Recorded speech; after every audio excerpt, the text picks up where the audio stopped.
ನನ್ನ ಹೆಸರು ಶ್ರಾವಣಿ. ನಾನು 2ನೇ ತರಗತಿಯಲ್ಲಿ ಓದುತ್ತಿದ್ದೇನೆ. ಎಲ್ಲ ಗುರು ಹಿರಿಯರಿಗೆ ನನ್ನ ನಮಸ್ಕಾರಗಳು. ಈ ದಿನ ನಾವು 77ನೇ ಸ್ವಾತಂತ್ರ್ಯ ದಿನಾಚರಣೆ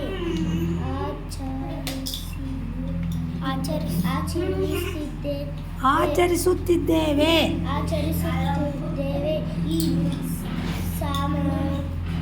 ಸಂದರ್ಭದಲ್ಲಿ ಬಂದಿರುವ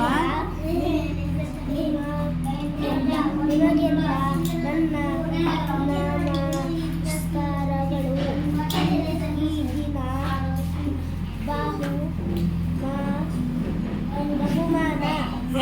ಬಹು ಮಹತ್ವದ ದಿನ. ದಿನವಾಗಿದೆ.